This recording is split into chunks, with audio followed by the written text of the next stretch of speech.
தியானத்துக்காக आज हमारे ध्यान के लिए தானியேல் 5வது அதிகாரத்துல दानियेल का 5वां अध्याय 27வது வசனம் வாசிக்கணும். उस पे 27वां वचन पढ़ेंगे.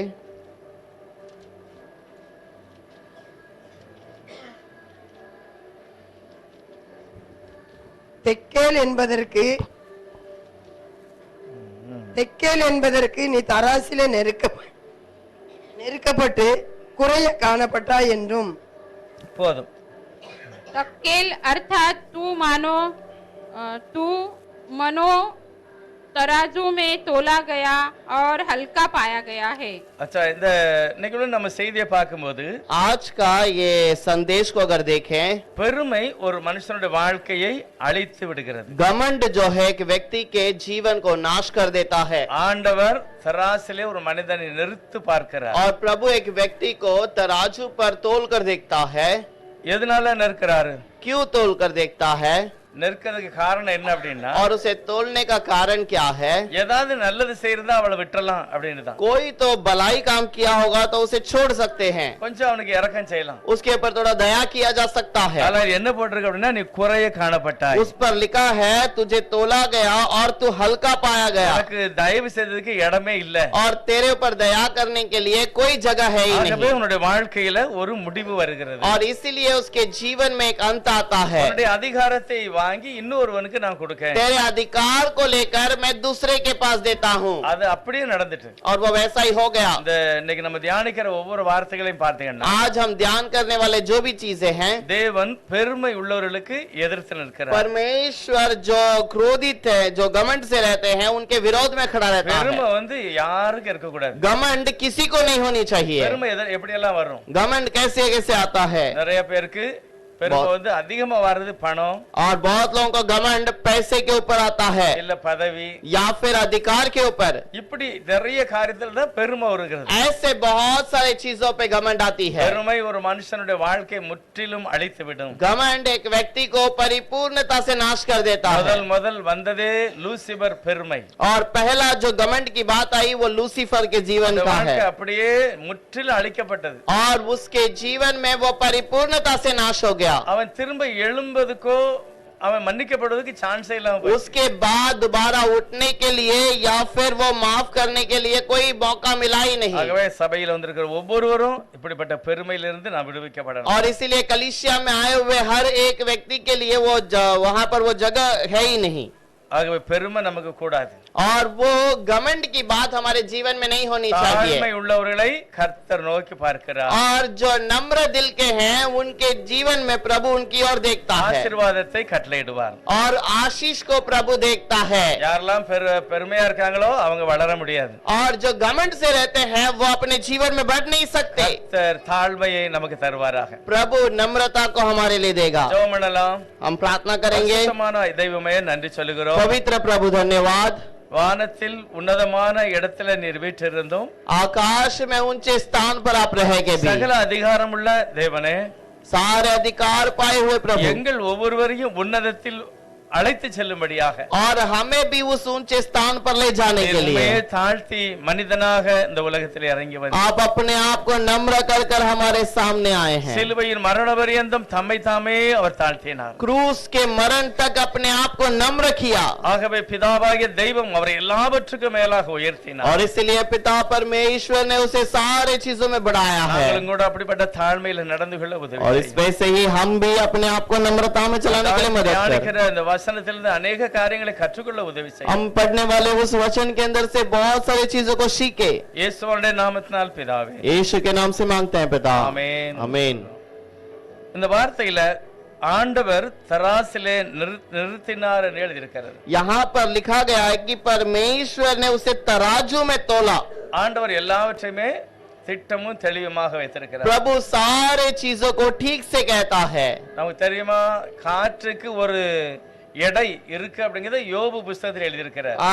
हवा को भी एक वजन है करके अय्यूब के किताब में लिखा गया है। அந்த வெயிட் இருக்குங்கறத கண்டுபிடிச்ச பிறகுதான் ஏரோப்ளேனையே அவங்க முயற்சி எடுத்தாங்க. वो हवा को भी एक वजन है, ये पहचानने के बाद ही हवाई जहाज को उड़ाने का योजना बनाया गया। காற்றுக்கு எடை இருக்கிறது. हवा के लिए भी एक वजन है, அதுக்கு கொஞ்சம் சில காரியங்களை தாங்க முடியும் அப்படின்னு நினைச்ச பிறகுதான் और वो कुछ चीजों को उठा सकता है। ये चीजें जानने के बाद அதுக்கு பிறகுதான் பிளேனே வந்திருக்கு. उसके बाद ही प्लेन भी आया, காற்றுக்கு கூட எடை இருக்கு. क्योंकि हवा का भी वजन है। தேவன் எல்லாவற்றையும் நிறுத்து வைத்திருக்கிறார். और प्रभु ने सबको तोल कर रखा है। நீங்க ஏசாயா தீர்க்கதரிசி 40வது அதிகாரத்தை எடுத்து பாருங்க. यशायाह 45वां अध्याय में यदि हम 40वां अध्याय में यदि हम देखें, அதுல ஒரு சில காரியங்களை அவர் சொல்லுகிறார். நான் சொல்றது தயவு செய்து கவனிங்க. और मैं जो बताता हूँ उस बात को सुनिएगा। அதுல என்ன எழுதியிருக்கிறார் அப்படின்னா, उस पर क्या लिखा है?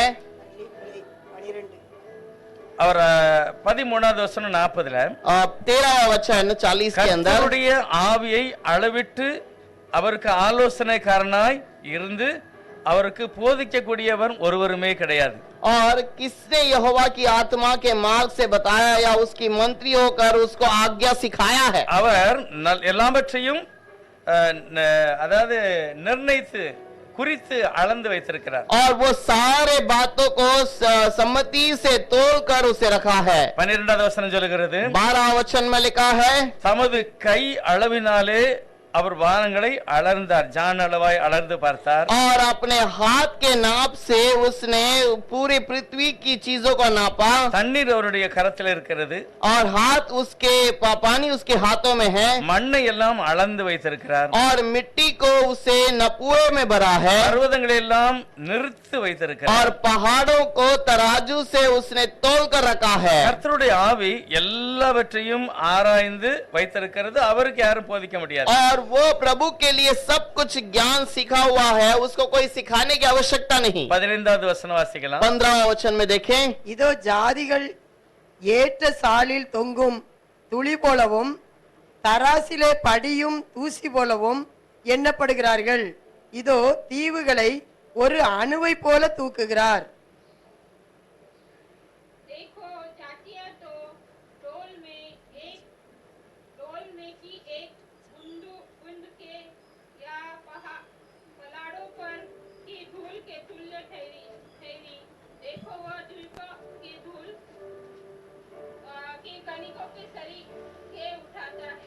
அவர் சொல்லுகிறார், சிறிய சிறிய தீவுகள்லாம் அணுவாரி கண்ணுக்கு தெரியாத ஒரு அணுவை போல இருக்கிறது. और ये छोटे छोटे जो टापू है, ये सब एक छोटा सा एक दाने के समान है। நம்மளே என்ன சொல்றாரு, हमें क्या कहता है? நீங்க எல்லாம் தராசுல படிந்த தூசி போல அப்படிங்கிறார். और तुम जैसे तराजू में धूल चढ़ जाता है, उस धूल के समान हो। ஆகவே எல்லாருமே கர்த்தருடைய அளவுல கணக்குல நாம் இருக்கிறோம். और इसीलिए हम सब प्रभु के सामने एक हमारा एक वजन या फिर एक हमें तोला गया है। நான் பேசுகிற வார்த்தையானாலும் சரி, நடந்து கொள்ளுகிறது பார்க்கிற எல்லாவற்றையுமே கர்த்தர் நிறுத்து பார்க்கிறார். और मेरी बातें क्यों ना रहे, मेरी सोच क्यों ना रहे, सब चीजों को प्रभु तोल कर रखता है। அது மூலமா தான் நம்முடைய வாழ்க்கை தீர்மானிக்கப்படுகிறது. और उसके जैसा उसके कारण ही हमारी बातों को निर्णय लिया गया है। எவ்வளவு படித்திருந்தாலும் என்ன உத்தியோகத்தில் இருந்தாலும் தாழ்மையை நாம் கற்றுக்கொள்ள வேண்டும். और कोई भी पढ़ा लिखा हो या कितने भी बड़े अधिकार में पद में क्यों ना हो, हमें नम्रता से रहना चाहिए। நம்ம சபையில பாத்தீங்கன்னா அந்த பிரதிஷ்டைக்கு முந்தின நாள் நம்ம கொஞ்சம் கடைசில வேலை பார்த்தனால தூசியா இருந்தது. और अंबा समुद्र कलिसिया के अंदर जब पिछले दिन में जब उद्घाटन के पहले दिन में देखा गया तो पूरा धूल छड़ा हुआ था। சுத்தம் பண்ணதுக்கு எல்லாம் ரெடியா இருந்தாங்க. अब साफ सफाई करने के लिए सब तैयार थे। அந்த நேரத்துல ஒரு டாக்டர் வந்தார். பாஸ்டர் சொன்னதனால பார்க்க வந்திருக்காங்க. और उस समय पर एक डॉक्टर आए थे वहां पर ऐसे ही देखने के लिए कलिसिया को। அந்த ஏரியாக்குள்ள வந்த உடனே செருப்ப கலத்த பண்ணாரு. और उस जगह पर आते ही वो बाहर से चप्पल उतारने के लिए सोचा। பாஸ்டர் சொன்னாரு, இங்க நிறைய தூசியா இருக்கு, நீங்க செப்பல் போட்டுக்கங்க. எல்லாரும் செப்பல் போட்டு தான் சுத்தம் பண்ணுவாங்க. और उन्होंने पास्टर जी ने कहा, आप अंदर आने के समय पर चप्पल पहनकर आ जाइए, क्योंकि अंदर पहले से धूल ही पड़ा है। அதாவது தன்னை தாங்களே எவ்வளவுதான் படிச்சிருந்தாலும் தாழ்ந்து நடக்க ஒப்பு கொடுக்கிறவர். और अपने आप को कितना भी बड़ा क्यों ना हो, नम्रता से दिखाना, அதுதான் ஒரு ஆசீர்வாதம். और वो एक आशीष है। நேபுகாத்நேச்சார்னு ஒரு பெரிய மனுஷன் இருக்கிறார். नेबूकदनेस्सर करके एक बड़ा मनुष्य அவனுடைய है மகன் பேர் தான் பெல்தாத்சார். और उसका बेटे का नाम बेलदस्तार है। நேபுகாத்நேச்சார் யாரு? नेबूकदनेस्सर कौन है?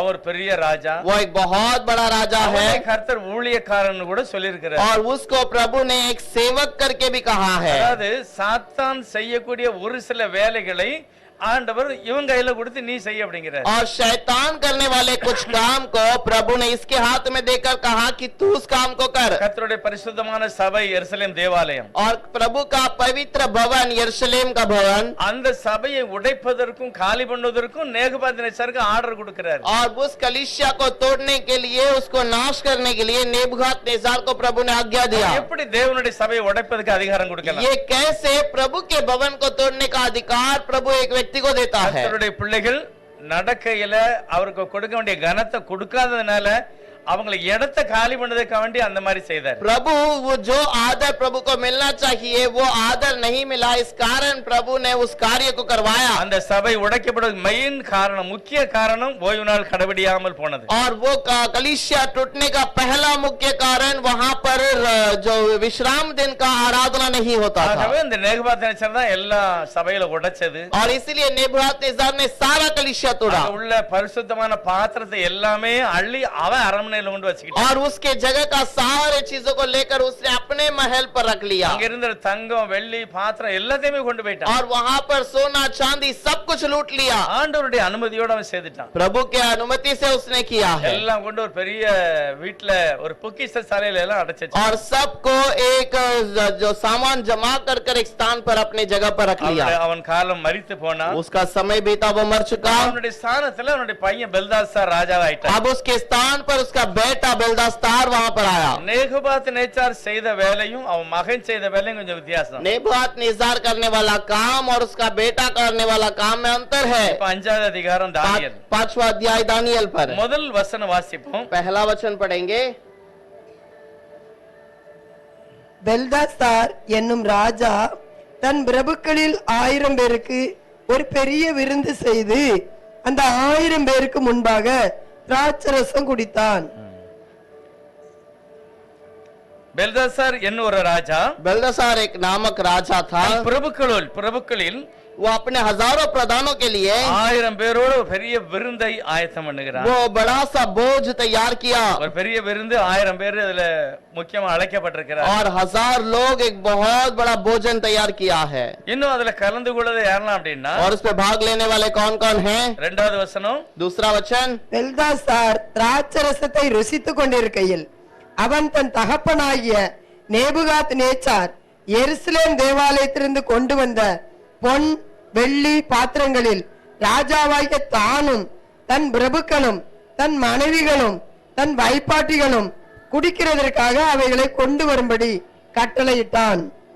दाखमधु पीते पीते बेलतेसर ने आज्ञा दी कि सोने चांदी के जो पात्र उसके पिता नेबूकदनेस्सर ने यरूशलेम के मंदिर में से निकाले थे उन्हें लाया जाए कि राजा अपने प्रधानों और रानियों और रखीलियों समेत उसमें से पिए। இப்படி வேலை யாராவது இங்க இருக்க ஆளுக்க செய்வாங்களா? क्या आज के कोई भी लोग ऐसा काम करेंगे? இல்ல நம்ம சபைக்குள்ள இருக்கவங்க இப்படிப்பட்ட வேலை யாராவது செய்வாங்களா? या कलीसिया में रहने वाले ऐसा कोई काम करेगा?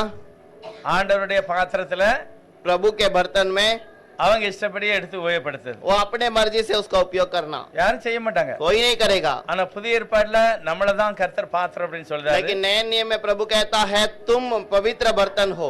உங்களுடைய குடியிருப்பு பரலோகம், तुम्हारा रहने का स्थान स्वर्ग है। நீங்க அங்க இருந்து கீழே வந்திருக்கீங்க. तुम वहां से नीचे आए हो, திரும்ப நம்முடைய சொந்த பூமிக்கு போகணும். फिर से तुम्हें अपने स्थान पर लौटना है। நீங்க தான் கர்த்தருடைய பரிசுத்தமான பாத்திரம். और तुम परमेश्वर के पवित्र बर्तन हो। அப்ப இந்த பாத்திரத்தையும் கூட நீங்க கவனமா தான் என்ன செய்யணும், நடந்து கொள்ளணும். इस बर्तन को भी तुम्हें पवित्रता से चलना है। இந்த பாத்திரத்தையும் மனம் போல நம்ம செய்ய முடியாது. ये बर्तन को भी आप अपने मर्जी से नहीं चला सकते। பாத்திரம் தான், நம்ம எல்லாருமே ஒரு பாத்திரம். हम सब प्रभु के बर्तन हैं। தீமோத்தேயு சொல்லும்போது சொல்லுகிறார், பவுல் சொல்லுகிறாரு, और तीमोथी को लिखने के समय पर पौलुस कहता है வீட்டுல நிறைய பாத்திரம் இருக்கு. एक घर पर बहुत सारा बर्तन है வெள்ளி பாத்திரம் இருக்கு, और सोने का चांदी का है, தங்கத்துல இருக்கிறது, सोने में है, மரத்துல கூட இருக்கு, लकड़े में भी है கல்லுல கூட இருக்கு. और पत्थरों में भी है। அப்ப நீங்க எல்லாம் அப்படிப்பட்ட ஒரு பாத்திரமா இருக்கலாம். तुम सब ऐसे ऐसे पात्र हो सकते हो, ஆனால் அந்த பாத்திரம் கர்த்தர் எடுத்து உபயோகப்படுத்துறாரா இல்ல அப்படியே இருக்கா, அதுதான் காரியம். लेकिन ये सब कार्य क्या प्रभु लेकर कार्य करता है या तुम उसके उपयोग में कुछ करते हो? மகாராஷ்டிரால நிறைய சகோதரிகள் பாத்தீங்கன்னா தீபாவளிக்கு முதல்ல நிறைய பாத்திரத்தை கழுவுவாங்க. और महाराष्ट्र में देखा जाए तो दिवाली के पहले बहुत सारे लोग बहुत सारे बर्तनों को निकालकर साफ सफाई करते அவங்க हैं, அடுக்கி வைக்க மாதிரி நம்மளால வைக்க முடியாது. அப்படியே பாத்திரத்தை அடுக்கி மேல மேல மேல வைப்பாங்க. और जैसा वो बर्तन को एक के ऊपर रखते हैं वैसा हम लोग नहीं रख पाएंगे, அந்த மாதிரி வைப்பாங்க. वैसे एक के ऊपर वो सजाते சில हैं। கிராமத்துல பாருங்க 2 குடம் கூட ஒண்ணுக்கு மேல ஒண்ணு வச்சு தலையில வச்சு கொண்டு வருவாங்க. कुछ गांव में देखा जाए तो वो लोग पानी को भी 2 मटके में एक के ऊपर एक रखकर लेके जाते हैं। அதாவது எப்படி ஒரு பாத்திரமா இருக்கட்டும், वो किसी भी बर्तन का बर्तन क्यों ना हो, நாம் எடுத்து உபயோகப்படுத்தமா இல்லன்னா அது ஒரு இடத்துல இருக்கா, हम उसका लेकर उसका उपयोग करते हैं या वैसे ही वो पड़ा है, இல்ல அந்த பாத்திரத்தை நம்ம பாத்ரூம்ல போட்டிருக்கோமா. या फिर उस बर्तन को हमने कोई बाथरूम में डाल दिया। கர்த்தர் சொல்றார், நீ பாத்ரூம்ல இருக்க பாத்திரமா प्रभु இருக்கியா? कहता है कि तू बाथरूम में पड़े रहने वाले बर्तन के இல்ல समान है அடுக்கி क्या, வச்சிருக்கிற பாத்திரமா, या फिर उससे सजा कर रखा हुआ बर्तन है, இல்ல உங்க வீட்டு ஓனர் அதை எடுத்து தண்ணி குடிக்கிறாரா, சாப்பிடுறாரா, உபயோகப்படுத்தாரா இல்லையா, या फिर तुम्हारा घर का मालिक उसका उपयोग करता है, काम करता है कि नहीं, அது உபயோகப்படக்கூடிய பாத்திரமா இருக்கணும். और वो उपयोग में आने वाला बर्तन होना சபைக்கு चाहिए। வருகிற எல்லாருமே தேவனால் உபயோகப்படுத்துகிற பாத்திரமா இருக்கு. कलीसिया में आने वाले हर एक प्रभु का उपयोगी पात्र ஏதோ होना ஒரு चाहिए, வேலையை செய்யணும். कोई तो काम करना चाहिए। பவுலை ஆண்டவர் தெரிந்து கொள்ளும் போது पौलुस को जब प्रभु ने चुन लिया था, அனனியா என்கிற தீர்க்கதரிசியை பார்த்து கர்த்தர் சொல்லுகிறார், अननिया का भविष्यवक्ता को प्रभु देखकर कहता அந்த है, ஒரு மனுஷன் வந்தான், ऐसा एक मनुष्य आएगा, பேரு சவுல், उसका नाम सौल है, அங்க ஜெபம் பண்ணிக்கிட்டு இருக்கிறான். तो वहां पर प्रार्थना कर रहा है, தரிசனம் கண்டான். उसने दर्शन देखा, நீ போய் அவன் தலையில கை வைத்து ஜெபம் பண்ணத மாதிரி तो उसके सर पर हाथ रखकर प्रार्थना करने के समान, அவன் சுகமடைஞ்சு எழுந்திருக்க மாதிரி. और वो वहां पर चंगाई पाकर वो वहां पर वो उठ गया है, அப்படி அவன் தரிசனம் காட்டுக்கிட்டு இருக்கான். वैसे वो दर्शन देखा है। அது என்னன்னா, நீ போய் அவன் தலையில கை வைக்கும் போது அவன் சுகமடைஞ்சு எழும்புவான். और तू वहां पर प्रार्थना करने के समय पर वो चंगा पाएगा और उठ जाएगा, இப்போ அப்படிங்கிறாரு. तो जा करके कहता है। அனனியா என்ன சொன்னாரு, अननिया ने क्या कहा, அந்த மனுஷன் பொல்லாத ஆளு, हे प्रभु ये मनुष्य तो बहुत बुरा है, இயேசுவின் நாமத்துக்காரங்களை அடிக்கிறான், यीशु के नाम वाले को मारता है, இங்கேயும் அதான் செய்ய வருகிறான். यहाँ पर भी वही कार्य करने के लिए आया है। ஆண்டவர் சொன்னார், இல்ல அது நான் தெரிந்து கொண்ட ஒரு நல்ல பாத்திரம். प्रभु कहता है नहीं, मैं चुना हुआ पात्र हूँ, அவன் நல்ல பாத்திரமா वो இருக்கிறான். एक अच्छा बर्तन है, என்னுடைய நாமத்துக்காக நிறைய அவன் பாடுபட போகிறான். मेरे नाम के कारण वो बहुत ही तकलीफ सहने वाला है, அப்படிப்பட்ட பாத்திரமாக அழைக்கப்பட்டதான் பவுல். और ऐसे स्थान पर चुना गया है पौल। இன்னைக்கு நம்மளும் கர்த்தருடைய பாத்திரமாக இருக்கிறோம். आज हम भी प्रभु के एक बर्तन हैं। பெர்க்மன்ஸ் கூட நல்ல ஒரு பாட்டு படிக்கிறார். भाई बर्कमंस ने एक अच्छा सा गीत गाया கர்த்தருடைய है, சமூகத்திலே நாங்கள் பாத்திரமாக இருக்கிறோம். और प्रभु के समूह में एक ऊंचा बर्तन हूँ, எங்களுடைய தண்ணினால நிரப்பும், हमें पानी से भर दे, நம்முடைய ஆவியினாலே என்னை நிரப்பும். और तेरे आत्मा से हमें भर दे, நிரப்புங்கப்பா. और भर दे प्रभु।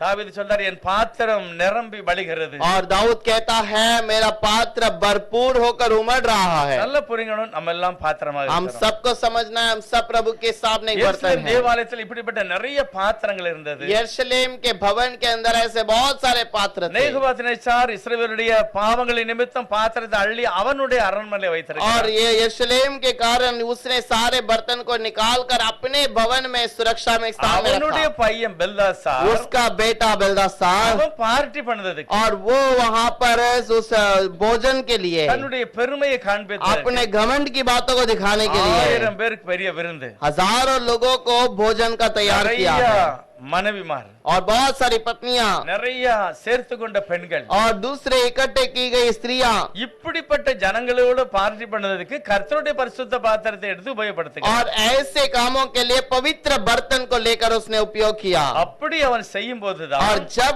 ऐसा काम कर रहा था, அது அவன் போதை வந்துட்டு और वो नशे में था, அடுத்து அவன் என்ன செய்கிறான், उसके बाद वो क्या किया है, அவன் கல்லையும் மண்ணையும் புகழ்ந்து பேச ஆரம்பித்தான். और वो पत्थर और मिट्टी को वो बढ़ाई करके बातें करने लगा। நெசாவுல उस नशे में தேவனுடைய மகத்துவத்தை மறந்து परमेश्वर की उस महानता को भूलकर, 3வது வசனம் சொல்லுகிறது, அவங்களோட கூடி அந்த மதுவை அருந்தி அவன் தன்னையே மறந்து 4வது வசனம் சொல்லுது அவர்கள் திராட்சரசம் குடித்து तीसरे वचन में लिखा है वो नशे में अपने आप को भूल गया। चौथे वचन में பொன்னும் வெள்ளியும் வெண்கலமும் இரும்பு மரம் கல்லு இப்படிப்பட்ட கடவுளை புகழ்ந்தான் और वो सोना चांदी पीतल कांटा और पत्थर के देवताओं को स्तुति करने लगा। அவன் என்னெல்லாமோ செய்கிறான் वो क्या क्या करता है? பெருமை வரும்போதுதான் இப்படி எல்லாம் நடக்கிறது घमंड आने के समय पर ऐसा होता है பெருமை வரும்போது அந்த பரிசுத்தத்தை அவன் மதிக்கல और वो घमंड आने के समय पर पवित्रता को वो भूल गया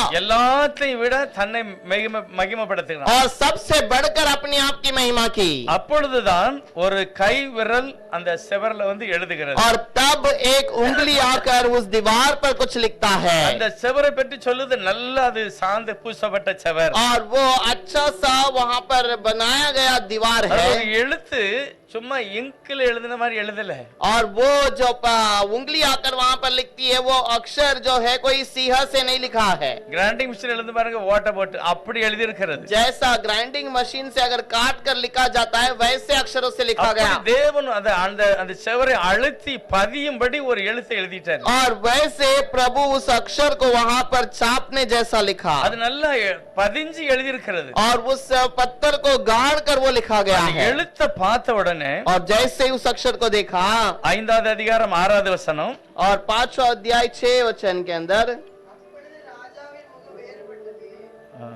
அவனுடைய நினைவுகள் அவனை கலங்க பண்ணினது, அவனுடைய நினைவு அப்படியே கலங்கி விட்டான், அவனுடைய இடுப்பின் கட்டுகள் தளர்ந்தது, அவனுடைய கட்டு தளர்ந்தது, அவனுடைய முழங்கால்கள் ஒன்றோடு ஒன்று அவனுடைய மோதிக்கொண்டது. கால் ஒண்ணுக்கொண்ணு அடுக்கி மோதுகிறது.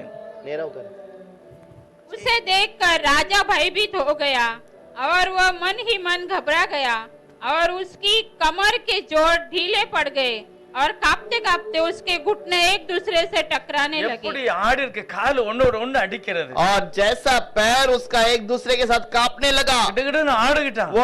वो बहुत ही कांपने लगा है எல்லாருக்கும் மத்தியில सबके बीच में உரத்த சத்தமாய் ஒரு சத்தம் போடுதான். और ऊंचे शब्द से रोता है ஜோசியக்காரனை கூட்டிட்டு வா, और वो कहता है जो कस्तियों तांत्रिकों तांत्रियों और कसदियों को बुलाओ மந்திரவாதியை கூட்டு வா. और भावी के लोगों को बुलाओ। அது தன்னால ஒரு எழுத்து வந்துட்டு और वहां पर एक अक्षर आया है அத பார்க்கலன்னா நான் செத்து போயிருவேன், और उसे नहीं समझूंगा तो मैं मर जाऊंगा, எனக்கு பயமா இருக்கிறது, मुझे डर लग रहा है, தயவுசெய்து என்னதான் எழுதிருக்குன்னு சொல்லுங்க. मुझे बताओ वहां पर क्या लिखा है। எல்லாரும் வந்தாங்க, सब लोगों ने आया ஆனா யாராலுமே அதனுடைய அதை வாசிக்க முடியல, அதனுடைய பொருளை சொல்ல முடியல. कोई भी उसे पढ़ भी नहीं पाया, उसका अर्थ भी नहीं बता पाया। அப்பொழுதுதான் ஒரு பெரிய பரபரப்பு, ஒரு பெரிய எல்லாரும் பயப்பட और ஆரம்பிச்சாங்க. तब सारे लोग डर गए எல்லாரும் பயந்தார்கள், और वो सब लोग डर गए, ஒருவருக்கு அதை சொல்ல முடியல. कोई उसका अर्थ न बता அந்த पाया। அரண்மனை முழுவதுமே ஒரு பயம் வந்து விட்டது. पूरा महल के अंदर एक घबराहट चढ़ गया। 10வது வசனம் சொல்லுகிறது, और 10वां वचन में लिखा है ராஜாவும் அவனுடைய பிரபுக்களும் சொன்னவைகளை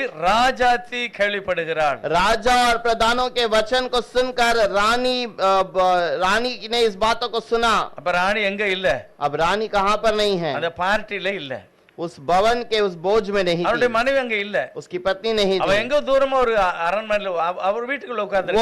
और कोई कमरे में अपने जगह पर बैठी ஆனா இந்த है। செய்தியை கேட்ட உடனே அவ ஓட்டமா ஓடி வரா. वो संदेश सुनकर दौड़ कर आई। என்ன வந்து சொல்லுதா பாருங்க, क्या कहती है देखिए, நம்ம பாசல சொன்னா பைத்தியக்காரன் இப்படி போட்டு அழுது பயந்துகிட்டு கிடக்கிய, हे पागल तो ऐसा रो रहा है, இது பயப்பட வேண்டிய விஷயமே இல்ல, ये डरने की बात है ही नहीं, இவங்களுக்கு தானே அர்த்தம் தெரியாம போச்சு, इन्हीं को तो अर्थ नहीं मालूम है, நம்மளுக்கு அர்த்தம் சொல்லக்கூடிய ஆள் இருக்கு. हमारे पास एक व्यक्ति है जो अर्थ बता सकता ஐயோ, है। பரிசுத்தாவின் அபிஷேகத்தை பெற்ற தானியேல் இருக்கிற, पवित्र आत्मा का वरदान पाया हुआ दानियल यहीं पर அவர் है, எல்லாத்தையும் வாசிப்பாரு, அர்த்தமே சொல்லிடுவாரு. वो सब कुछ पढ़ेगा और उसका अर्थ भी बताएगा, பயப்படாத डरना नहीं। அப்படின்னு அவனுக்கு ஒரு பெரிய ஆறுதல் और சொல்லுங்க. उसको एक तसल्ली की बात कहा, அவனுக்கு ஆறுதல் வராது, ஏன்னா இன்னும் அர்த்தமே தெரியல. तो अभी भी उसको तसल्ली नहीं मिली क्योंकि अर्थ नहीं मिला। உடனே சொல்றான், இத வாசிக்கிறவங்களுக்கு நான் பதவி உயர்வை கொடுப்பேன், और इसको पढ़ने वाले को मैं अधिकार में ऊंचा पद दूंगा நிறைய கிஃப்ட் எல்லாம் கொடுப்பேன், और बहुत सारे तोहफे दूंगा,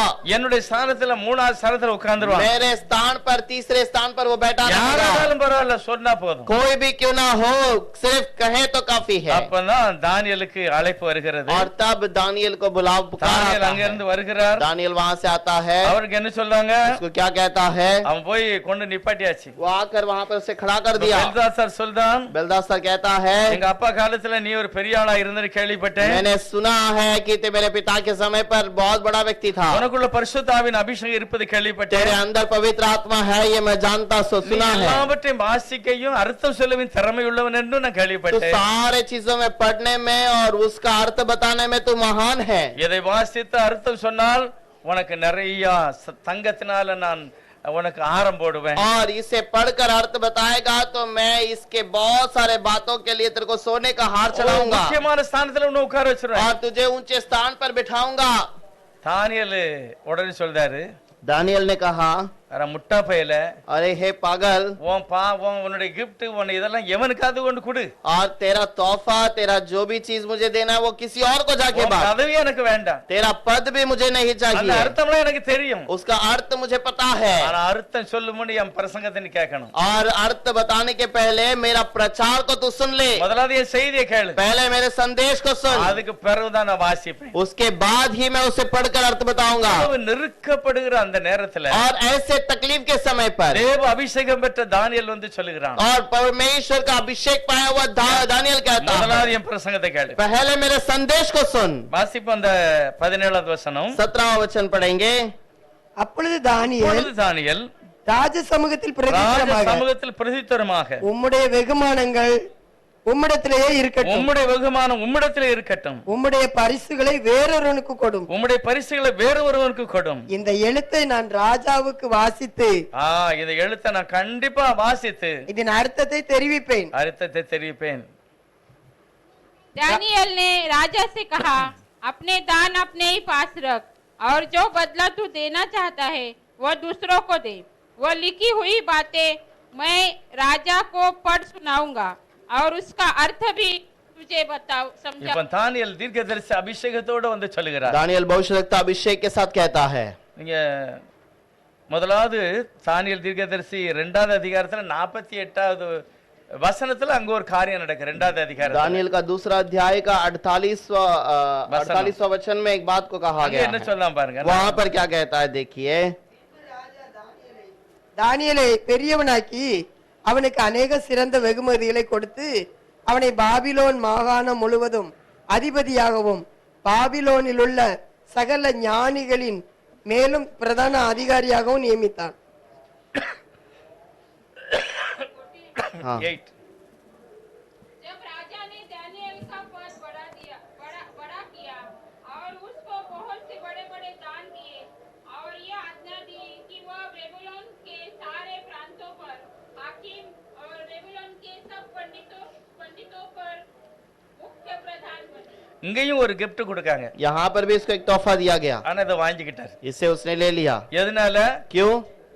தேவனுடைய ஆவியினால நிறைய காரியங்களை அவர் வெளிப்படுத்தினார். और प्रभु के काम से उसने बहुत सारी चीजों को प्रकट किया है। வெகுமானத்தையும் அந்த உயர்வையும் அவர் பெற்றுக்கிட்டார். और इसलिए बहुत सारे जो तोहफे उसको मिले थे उसे स्वीकार किया। ஆனா 5வது அதிகாரத்துல लेकिन 5वें अध्याय में பார்த்த உடனே தெரிஞ்சு போச்சு, उसने देखते ही कह दिया, உன்னை நிறுத்து பார்த்தாரு நீ குறைய காணப்பட்டிருக்க, तेरे को तौल कर देखा गया तू खुद कमी का है உன்னைவே ஆண்டவருக்கு தூரப்பட போறாரு. और तुझे प्रभु उठाकर फेंकने वाला है। தேவன் ஏற்றுக்கொள்ளாத மனுஷன் கையில இருந்து எனக்கு ஒண்ணுமே வேண்டாம். और जिसे प्रभु ने नहीं स्वीकार किया उस मनुष्य के हाथ से मुझे कुछ नहीं எனக்கு चाहिए। ஒண்ணுமே வேண்டாம். मुझे कुछ नहीं ஆனா चाहिए, கண்டிப்பா நான் சொல்லுவேன். लेकिन मैं जरूर बताऊंगा। சொல்லும் முன்னாலே என்னுடைய பிரசங்கத்தை நீ கேட்கணும். और जब मैं बताऊंगा उसके पहले मेरा प्रचार को सुन ले। 18வது வசனம் சொல்லுகிறார், 18वां वचन में कहता ராஜாவே है, உன்னதமான தேவன் உம்முடைய பிதாவாகிய நேபுகத்நேச்சாருக்கு ராஜ்யத்தையும் மகத்துவத்தையும் கனத்தையும் மகிமையும் கொடுத்தார். हे राजा परम प्रधान परमेश्वर ने तेरे पिता नेबुकदनेस्सर को राज्य, बड़ाई, प्रतिष्ठा और प्रताप दिया था।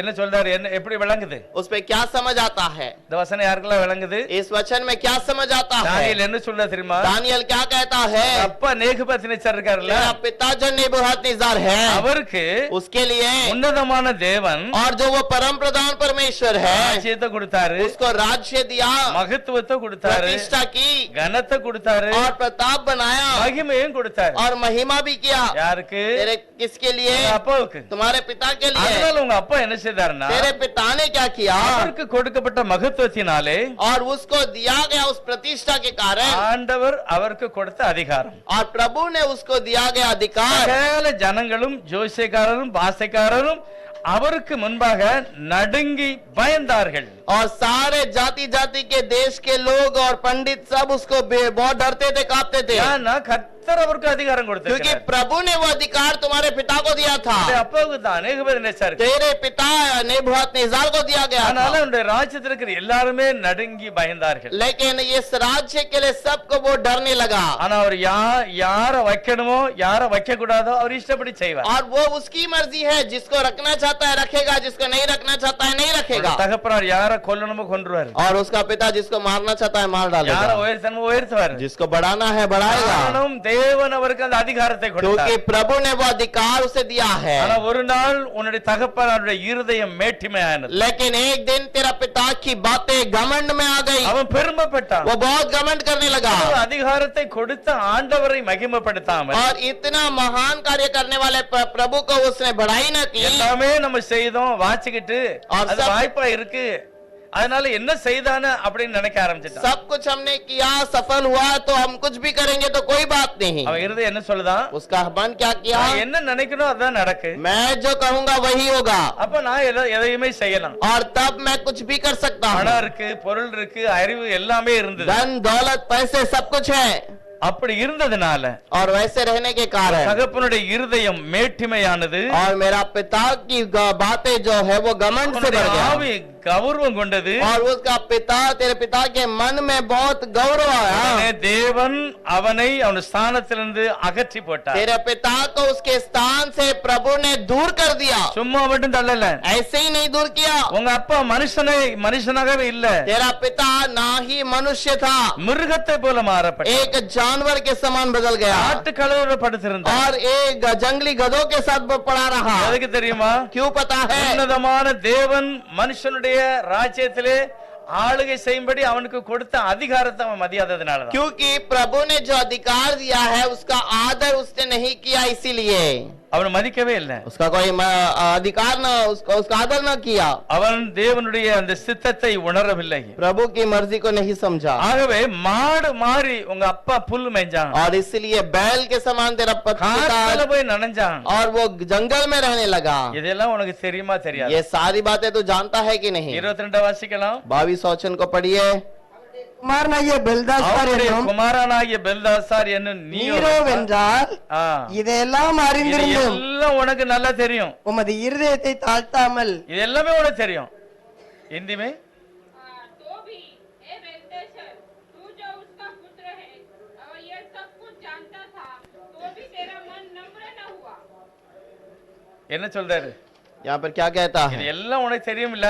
ये सारी बातें तो तू जानता है। அப்ப வாழ்க்கையில நடக்கிற ஒரு சில காரியங்கள் ஒரு பாடமாக அமைகிறது. जीवन में होने वाली कुछ बातें एक हमारे लिए सीख है। நம்முடைய வாழ்க்கையில ஏதாவது ஒரு நஷ்டம், ஏதாவது ஒரு காரியம் நடந்ததுன்னா அது ஒரு நமக்கு ஒரு பாடம். और हमारे जीवन में ऐसे कोई कार्य होता है तो वो हमारे लिए एक सीख है। என்ன நடந்தாலும் சரி அதுல இருந்து ஒரு காரியத்தை நான் படிச்சுக்கிட்டேன். कुछ भी क्यों ना हो उस पे से कुछ बातों को सीखना है। நேபுகாத்நேச்சார் மாடு மாறி மாறிட்டான். नेबूखदनेस्सर बैल के समान बदल गया, அவன் பையன் படிக்கணும். और अब वो बेटा सीखना चाहिए। பெருமை அவனுடைய வாழ்க்கையை தலைகளா மாறி, घमंड उसकी बातों को बदलने लगी, ஆனா அப்பனுடைய புத்தி அப்படியே தப்பாம அவனுக்கு வருது. लेकिन उसका पिता का बुद्धि उसको वैसे ही आता है। நிறைய வியாதி கூட வரும் நமக்கு. बहुत सारे बीमारियां आती है। டாக்டர் சொல்லுவாங்கல்ல, डॉक्टर कहते हैं ना, உங்க அப்பாவுக்கு சுகர் இருந்தா உனக்கு வரும், तुम्हारे पिता को शुगर है तो तुम्हें भी आएगा, உங்க அம்மாவுக்கு சுகர் இருந்தா உனக்கு வரும், तुम्हारे माँ को शुगर है तो तुम्हें भी आएगा, டிபி வியாதி உங்க வீட்ல இருந்ததுன்னா உனக்கு வரும். टीबी बीमारी किसी को होगी तो तुम्हें भी होगी। இது உலக பிரகாரமான ஒரு இது.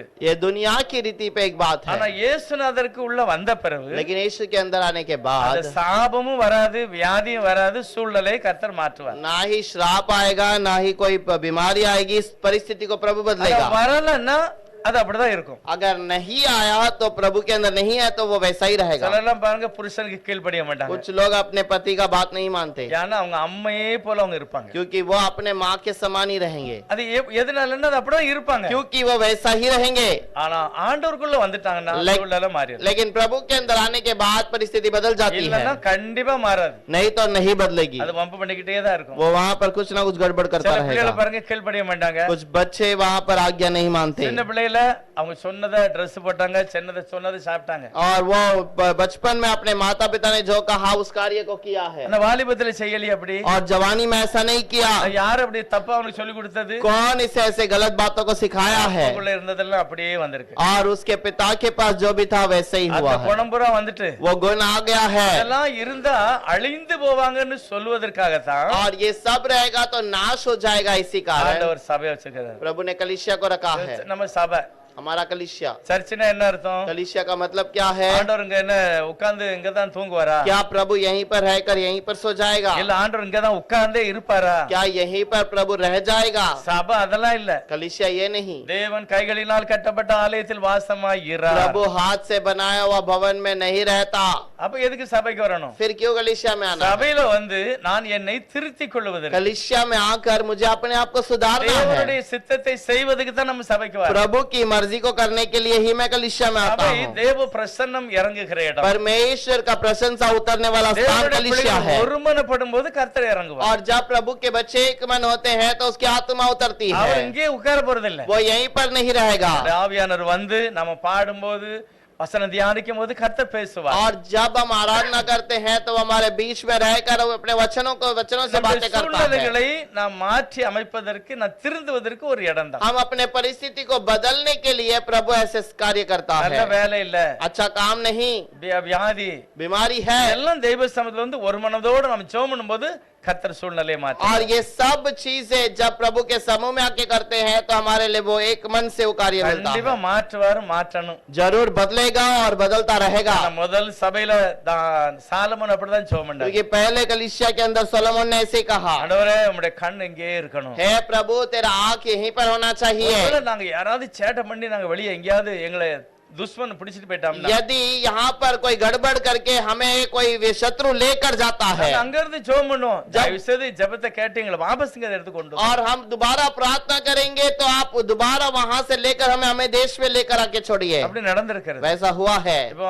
யோனா தீர்க்கதரிசி योना भविष्यवक्ता, கர்த்தருடைய வார்த்தை அவன்கிட்ட வருகிறது. प्रभु का वचन उसके पास आता है। இப்போ ஒரு சேட்டை பண்ணாரா இல்லையா? क्या अभी वो वहां पर गड़बड़ की कि नहीं? பண்ணிட்டாரு. गड़बड़ किया है। இப்போ மீன் வயித்துக்குள்ள போயிட்டாரு. अब मच्छी के पेट पे चला ஆனா गया, அவருக்கு ஒரு ஞாபகம் வருது. लेकिन उसे एक चीज याद आती है। அன்னைக்கு சாலமன் ஜெபம் பண்ணானே. सुलेमान ने तो उस दिन प्रार्थना की थी। சர்ச்சுக்கு நேரா ஜெபம் பண்ணா நம்ம ஜெபத்தை கேட்பாரு. कलीसिया की ओर फिर कर प्रार्थना करेंगे तो प्रभु பைபிள் सुनेगा। சொல்கிறது அவன் எருசலேமுக்கு நேராக ஜெபம் பண்ணினான். बाइबल कहती है कि वो यरूशलेम की ओर मुड़कर प्रार्थना करने लगा। அவனுடைய ஜெபத்தை கேட்டு அவனை விடுதலை ஆக்கினார். प्रभु ने उसकी प्रार्थना सुनी और उसको छुटकारा दिया। அதனால தானியேலும் கூட यरूशलेम के நேராக கதவை திறந்து வைத்து ஜெபம் और பண்ணினார். इसलिए दानियेल भी अपने खिड़की को यरूशलेम की ओर खोल कर रखकर प्रार्थना இது करता பழைய था। ஏற்பாட்டுல கொடுக்கப்பட்ட வாக்குத்தத்தம். पुराने नियम में दिया गया एक वाग्दान है, ஆனா புதிய ஏற்பாட்டுல அப்படி இல்ல. नए नियम में ऐसा नहीं। சர்ச்சுக்கு நேரா முழங்கால் போட வேண்டாம். चर्च की ओर फिरने की जरूरत நீ எங்க नहीं। இருந்தாலும் இயேசு என்ற நாமத்தை ஆராதித்து சொல்லும்போது கர்த்தர் ஜெபத்தை तुम கேட்பார். जहां पर भी रहो, किसी भी दिशा में प्रभु से पुकार कर प्रार्थना करो, वो तुम्हारी प्रार्थना सुनेगा। இதெல்லாம் நமக்கு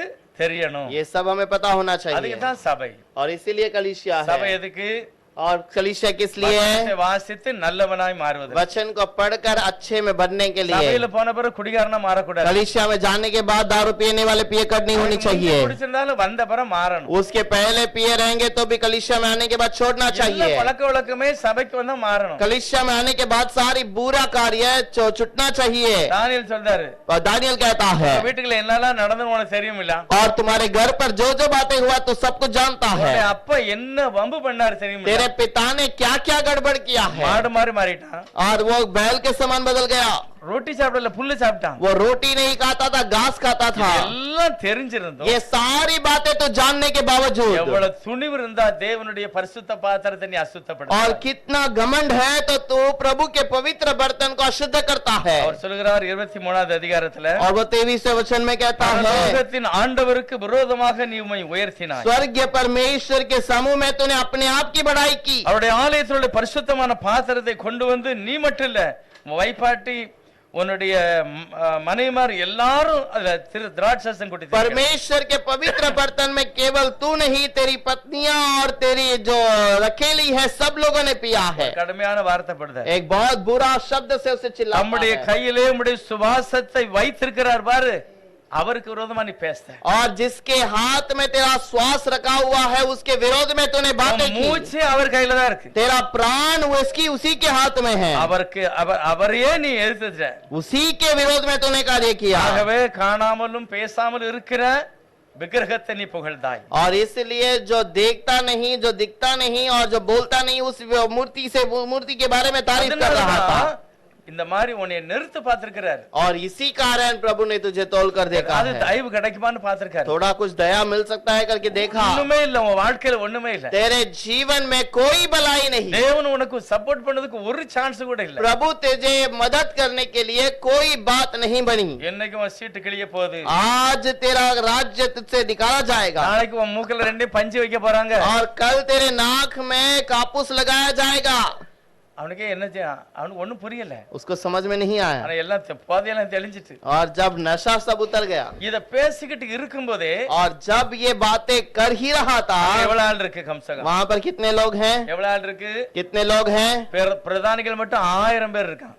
1000 प्रधान लोग हैं। நிறைய மனைவிமாரு, बहुत सारी நிறைய प्राणियां, வைப்பாட்டி, बहुत सारी இன்னும் रखें, எடுபடி வேலை பார்க்கிறதுக்கு நிறைய 1000 பேருக்கு மேல और இருக்காங்க. भी काम करने के लिए बहुत सारे लोग रहेंगे। இவ்வளவு பேருக்கு மத்தியில தான் இந்த பிள்ளை இருக்கிறான். अब ये सारे लोगों के बीच में वहां पर बातें कर रहा है। அவர் अर्थம் சொல்லுகிறார். वो अर्थ बताता है। எழுதப்பட்ட எழுத்து என்ன தெரியுமா? जो लिखा गया है उसका अर्थ पता है। மெனே மெனே தெக்கேல் உப்பாசின் என்பதே. मैंने तेकेल उपार्सिन। இதோட அர்த்தம் என்ன அப்படின்னா, इसका अर्थ क्या है? தேவன் உன் ராஜ்யத்தை நிறுத்து பார்த்தார், அதுல ஒண்ணுமே தேரல, ஆனாலும் முடிவு கட்டுகிறார். प्रभु तेरे राज्य को तो तेरे बातों को तोल कर देगा, उस पे कोई भलाई नहीं पाया। உன்னுடைய ராஜ்யத்தை புடுங்கி தேவன் மேதியா பெர்சியருக்கு கொடுக்க போகிறார். और प्रभु तेरे राज्य को छीन कर मीदिया और पेर्सिया को बांटने वाला है। அவ்வளவு பிரச்சனையை கேட்ட பிறகு அவனுக்கு gift கொடுங்கப்பா அப்படிங்க. और इतना समस्या सुनने के बाद भी वो कहता है इसको कुछ तोहफा दो। உணர்வில்லாத ஒரு இருதயம். और बिना कोई चीजों का கத்தி महसूस करने கணத்துக்கு वाला। வரப்போகுது. और एक चाकू गले में आने वाला है। தன்னுடைய எல்லா தவறுகளையும் பாவங்களையும் சுட்டி காண்பிச்சாச்சு. और अपने सारे बातों को उसको बता दिया गया। ஆனாலும் அவனுடைய அந்த பெருமனு முடியல. अभी भी उसकी घमंड की बातें नहीं என்ன गई। செய்யணுமோ அதை செய்யல. जो करना चाहिए वो नहीं किया। வேற எதிரி உள்ளே வருகிறான். सीधे उसके विरोधी उसके पास आए। யாரையும் ஒண்ணும் செய்யல. किसी को कुछ नहीं किया। அந்த ராத்திரியிலே उसी रात में கல்தேரின் ராஜாவாகிய பெல்சாத்சார் கொலை செய்யப்பட்டான். कसदियों का राजा बेलदास्तार मार डाला गया। அன்றைக்கே அவனை கொலை செய்தாச்சு. उसी दिन वो मार डाला गया। இப்ப அங்க யாரெல்லாம் இருக்கா? अब वो कौन कौन है? நிறைய பேர் இருக்காங்க பாருங்க. 6வது அதிகாரம் கடைசி வசனமும் और वहां पर 6 अध्याय का 10 आखिरी வாசிக்கலாம். கடைசி வசனம் வாசிங்க.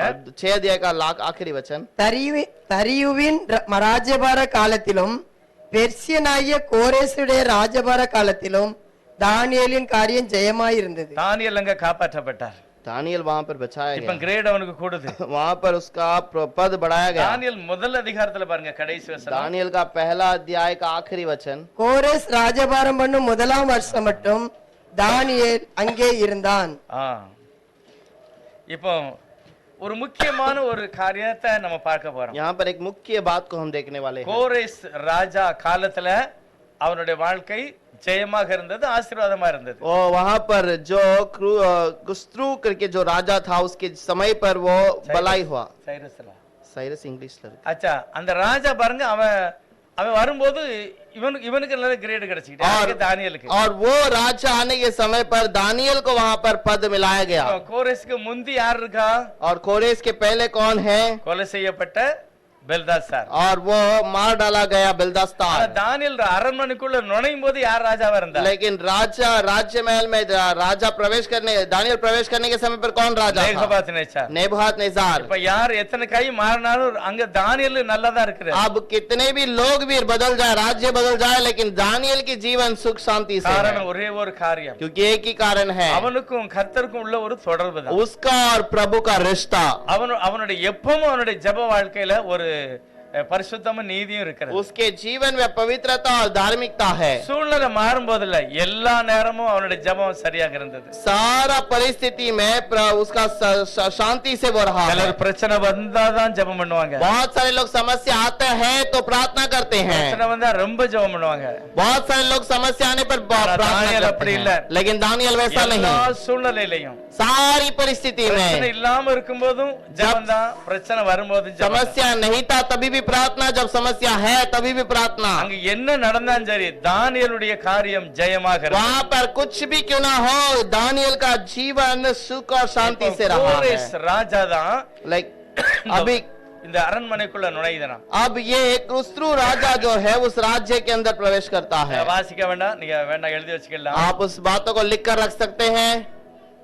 ஏசாயா 44வது அதிகாரத்துல கடைசில கோரேஸ் ராஜாவை பற்றி தீர்க்கதரிசி ஏசாயா சொல்லுகிறார். और यशायाह भविष्यवक्ता के अंदर यशायाह भविष्यवक्ताओं में एक बात को कहता है, கோரேஸ்னு ஒரு ராஜா வருவார். कोरेश करके एक राजा आएगा, அவனுக்கு முன்னால யாருமே நிற்க முடியாது. उसके समूह में कोई खड़ा न रहेगा। ஏசாயா 45:1 இருந்து கீழே வரைக்கும் வருது. यशायाह 45 के अंदर 1 से नीचे तक लिखा हुआ எல்லா है, கதவுகளையும் உடைத்து போடுவான். सारे दरवाजे को वो तोड़ेगा எங்க இருந்தாலும் பொக்கிஷம் அவன் எடுத்துக் கொள்ளுவான். और कहीं पर भी कुछ बातें छिपाई गई है वो उसे ले लेगा ஒரு கதவுமே பூட்ட முடியாது. और उसके समूह में कोई दरवाजा बंद न होगा। அப்படிப்பட்ட அபிஷேகம் உள்ள ஒரு ராஜா தான் கோரேஸ் ராஜா. वैसा अभिषेक पाया हुआ राजा कोरेश राजा। நாடகமும் கடைசி அத்தியாயத்துல கடைசில அவன் வருகிறான். और वह दूसरे इतिहास के अंदर आखिरी अध्याय में वो आता है இவன் தன்னுடைய ராஜ்யத்தில் உட்கார்ந்த உடனே ஒரு ஆர்டர் போடுறான். और ये अपने राज्य में बैठते एक आज्ञा देता है। யாரெல்லாம் நேகபாத் நேச்சார் காலத்துல அடிமைகளாக வந்தீர்களோ, और जो भी नेबूकदनेस्सर के राजा के समय पर गुलाम बनकर நீங்க आए, இப்போ உங்க சொந்த பூமிக்கு போகலாம். तुम अपने देश में दोबारा लौट जाओ, நான் உங்களுக்கு ஆர்டர் கொடுக்கிறேன். मैं तुम्हें आज्ञा देता हूँ। அடுத்த புத்தகம் எஸ்ரா 1வது அதிகாரம் 2வது வசனம் சொல்லுகிறது. अगले पुस्तक एस्रा की किताब के अंदर पहला अध्याय में दूसरे वचन யாரெல்லாம் में, எருசலேம் தேவாலயத்தை கட்ட விரும்புகிறீர்களோ, जो भी यरूशलेम के भवन को दोबारा बनाना चाहते அதுக்கு நான் हैं, சப்போர்ட் பண்ணேன், போய் கட்டுங்க. उसको मैं आज्ञा देता हूँ, जाकर बांधो। அங்க இருந்து எந்தெந்த பொருளெல்லாம் கொண்டாந்து இவன் அசுத்தப்படுத்தினானோ, और जो भी वस्त्रों को यहाँ पर लाकर अशुद्ध किया गया, அந்த எல்லா பாத்திரத்தையும் திரும்ப நீங்க உங்க சபைக்கு वो கொண்டு வாங்க. सारे बर्तन को दोबारा उस भवन में ले जाओ। எஸ்ரா 1வது அதிகாரம் एस्रा पहला अध्याय, அந்த ஒரு காரியத்தை வாசித்து நாம் ஜெபம் பண்ணலாம். उस एक बात को पढ़कर हम प्रार्थना करेंगे। எஸ்ரா முதல் அதிகாரத்துல அவன் என்னதெல்லாம் கொண்டு போனாங்க விவரத்தை அவர் சொல்லுகிறார். एजरा का पहला अध्याय वो क्या क्या चीजें लेके आया है वहां पर लिखा வாசிக்கலாம். गया है।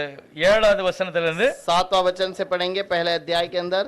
நேபுகாத்நேச்சார் நேகபாத்நேச்சார் எருசலேமிலிருந்து கொண்டு வந்து எருசலேமிலிருந்து கொண்டு வந்து தன் தேவனுடைய கோவிலிலே தன் வைத்திருந்த தேவனுடைய கோயிலை வைத்திருந்த கர்த்தருடைய ஆலயத்து பணிமுட்டுகளை கர்த்தருடைய ஆலயத்து பணிமுட்டுகளை கோரேஸ் ராஜா எடுத்து கோரேஸ் கொடுத்தான். ராஜா எடுத்து கொடுத்தான். அவைகளை பெர்சியாவின் ராஜாவாகிய கோரேஸ் அவைகளை பெர்சியாவின் ராஜாவாகிய கோரேஸ் பொக்கிஷக்காரனாகிய பொக்கிஷக்காரனாகிய திரேதாத்தின் மித்ரோத்தின் கையினாலே கையினாலே எடுத்து எடுத்து செய்து யூதாவின் அதிபதியாகிய அந்த எல்லாத்தையும் எண்ணி கொடுத்தான். கொடுத்தான். கொஞ்சம் வாசிக்கலாம். அவைகளின் தொகையாவது அவன் தொகையாவது பொன் தட்டுகள் 30, பொன் தட்டுகள் 30, வெள்ளி தாளங்கள் 1000, வெள்ளி தாளங்கள் 1000, கத்திகள் 29, கத்திகள் 29, பொற்கிண்ணங்கள் 30, பொற்கிண்ணங்கள் 30, வெள்ளி கிண்ணங்கள் 410, வெள்ளிக்கிண்ணங்கள் 410, மற்ற பனிமுட்டுகள் 1000, மற்ற பணிமுட்டுகள் 1000, பொன் வெள்ளி பனிமுட்டுகள் எல்லாம் 5400. மொத்தம் இவ்வளவு பொருட்களையும் கோரேஸ் ராஜா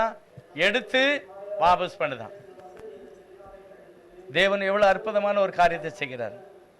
प्रभु ने ऐसे अद्भुत कार्य किया है। இழந்து போன சகல ஆசீர்வாதம் எருசலேம் தேவாலயத்துக்கு வந்து சேர்ந்தது. और जो भी वहां पर वो लोगों ने खो गया था वो सब कुछ प्रभु ने वापस लौटाया है। நேபுகாத்நேச்சாருடைய பெருமை அவனுடைய வாழ்க்கையே நாசமாக்கிட்டு. नेबूकदनेस्सर का घमंड उसके जीवन को नाश அவன் किया। பையன் பெல்தாசார் அவனுடைய வாழ்க்கையிலும் அதே பெருமை தான். और उसके बेटा बेलदासार के जीवन में भी वही बात। ஆனா நேபுகாத்நேச்சார் ஒரு காரியம் கிடைச்சிட்டு தெரியுமா உங்களுக்கு? लेकिन नेबूकदनेस्सर को एक बात मिली है। நேபுகாத்நேச்சார் அப்படியே அழிந்து போகவில்லை. नेबूकदनेस्सर नाश नहीं हुआ, அப்படியே அழியல. वो वैसे ही नाश न அந்த हुआ। மிருகமா இருக்கும்போது, और जब वो जानवर के समान அவன் था, காட்டுல இருக்கும்போது, वो जब पशु के समान जंगल में था, கர்த்தர் அவன் மேல ஒரு இரக்கம் காண்பித்தார். प्रभु ने उसके ऊपर अनुग्रह किया। அவனுக்கு புத்தி புத்தி வரும்படி கிருபை செய்தார். प्रभु ने दिया कि शायद वो अपने सोचे, அந்த ஒரு நொடி பொழுதுல वो क्षण भर में நேபுகாத்நேச்சார் தன்னை தானே ஒப்பு கொடுத்து அழுதார். नेबूकदनेस्सर अपने आप को अर्पण करके रोने लगा। எப்படி யோபுக்கு இழந்து போன சகல ஆசீர்வாதம் கிடைச்சதோ, जैसे अय्यूब के जीवन में सब कुछ दोबारा मिला, அதே போல நேபுகாத்நேச்சார் இழந்த சகல ஆசீர்வாதம் கிடைச்சிட்டு वैसे ही नेबूकदनेस्सर के जीवन की सारी बातें उसे दोबारा அவருடைய मिली। சரீரம் வந்துட்டு उसका शरीर वापस சொந்த आया நினைவு வந்தது. और उसका सोच फिर से அவன் आया, ராஜாவாக திரும்ப பணியில் फिर அமர்த்தப்பட்டான். से राजा बनकर बैठा गया, எல்லாரை காட்டிலும் மேன்மையாக இருந்தான். सबसे महान बन गया, மனம் திரும்பினான், मन फिर आया ரட்சிக்கப்பட்டான், और उद्धार पाया, சாட்சி சொன்னான். गवाही दिया, ஐயா, உலகத்துல தெய்வம் ஒருவர் தான் இருக்கிறார். और दुनिया में एक ही खुदा है அவர் எல்லாவற்றையும் செய்ய வல்லவர். और वो सब कुछ करने के लिए योग्य है। அந்த ஒரு வசனத்தை வாசிக்கலாம். उस एक वचन को पढ़ेंगे, 4வது அதிகாரம் 4 अध्याय Daniel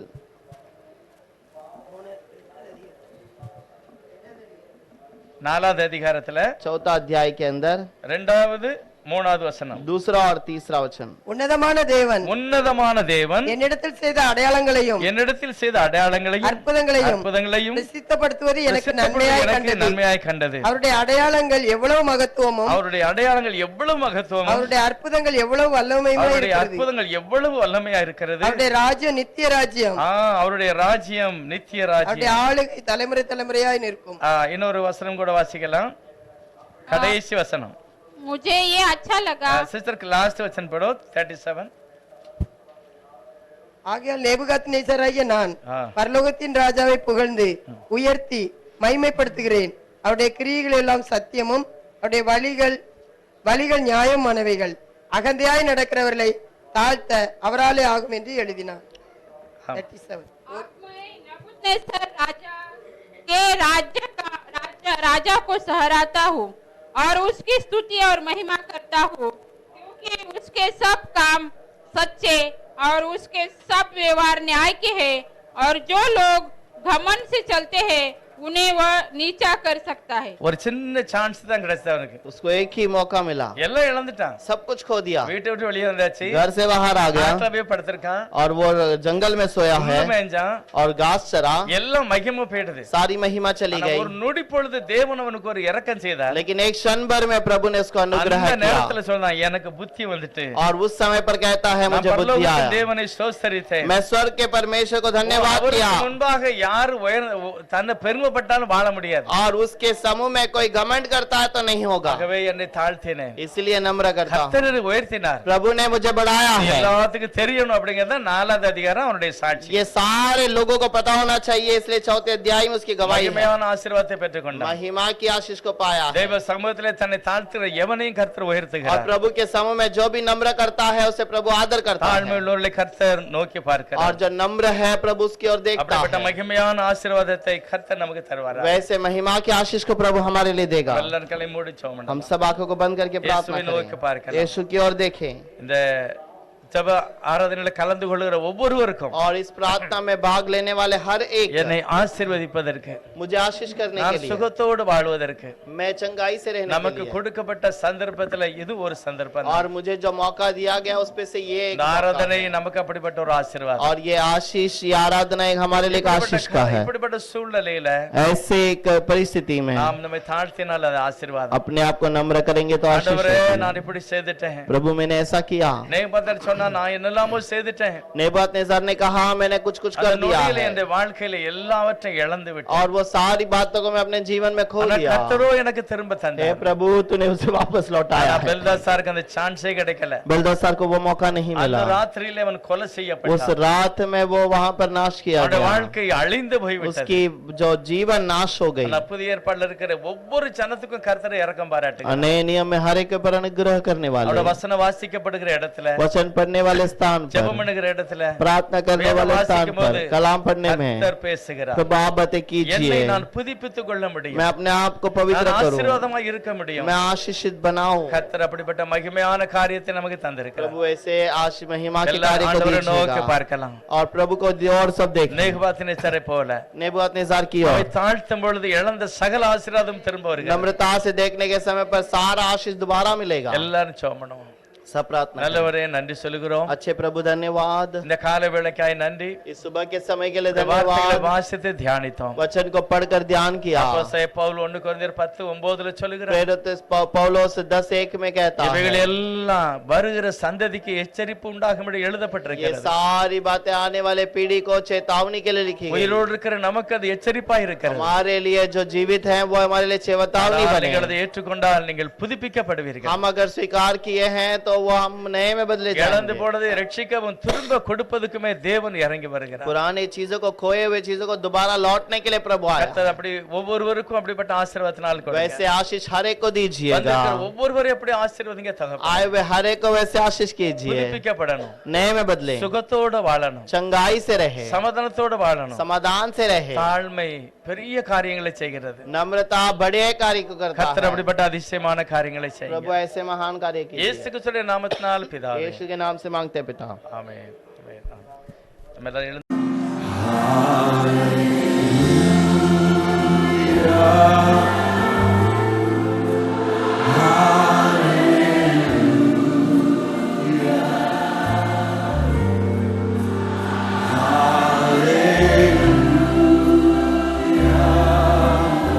Thank you, Jesus.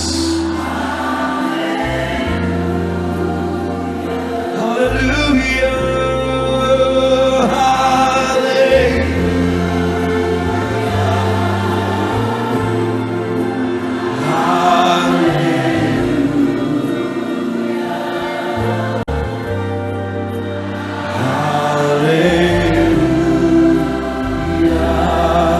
Hallelujah. Come on, let's sing. Thank you, Jesus.